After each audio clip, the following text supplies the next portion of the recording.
रामराम मंडळींनो, विषय असो आमच्या गावातल्या गणपती बाप्पाचं विसर्जन ना दरुजावर म्हणजेच खाडी किनारी असणाऱ्या एका चरात दरवर्षी आम्ही करतो.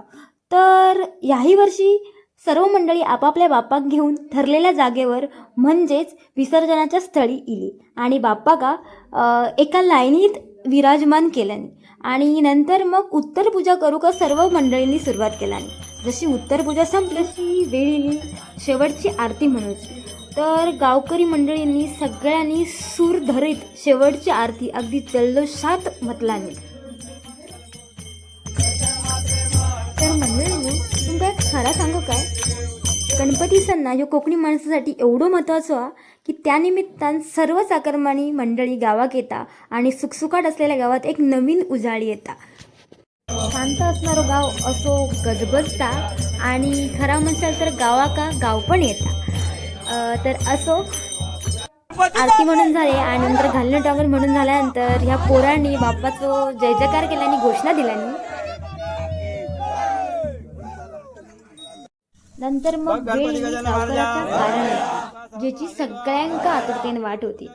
माझे पप्पाच गावाचे गावकर आहेत, मग त्यांनी रखवालेचा वर्षभराचा गाराणा म्हणून सुरुवात केली. बक्षीस कर जे काय मुंबईवरून लेकरं आलेली आहेत, काय तुझी सेवा केलेली आहे, चारही बाजून सांभाळ कर. ह्या वर्षापासून पुढील वर्षावर रखवाले उभी करून सांभाळ कर. मोरया. एकदम असा दणदणीत गावकऱ्याचा गाराणा झाला आणि त्या नक्कीच बाप्पापर्यंत पोहोचला असतात आणि बाप्पा सगळ्यांका चांगले आशीर्वाद दिलानत.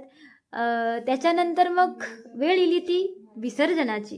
बाप्पा का पाण्यात विसर्जित करूची. तर एक एक करत सगळे बाप्पा पाण्यात पोरांनी नेल्यानी आणि एका लाईनीत ह्या चरात बाप्पा का विसर्जित केल्याने.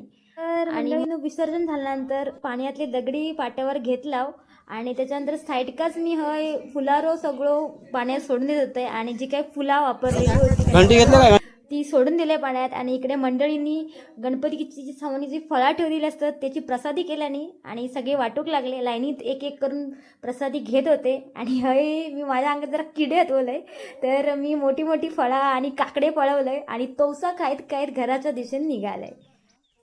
तर हे घरी गेल्यावर पप्पांनी पाट पुन्हा एकदा चौरंगात ठेवलं आणि जे दगड आम्ही आणला होता तर ते पण मी मधोमध ठेवून घेतले पाटाच्या. नंतर मग पप्पांनी त्या दगडांची पूजा केल्याने म्हणजेच गणपती बाप्पा पुन्हा एकदा आपल्या घरात वर्षभरासाठी विराजमान केल्याने.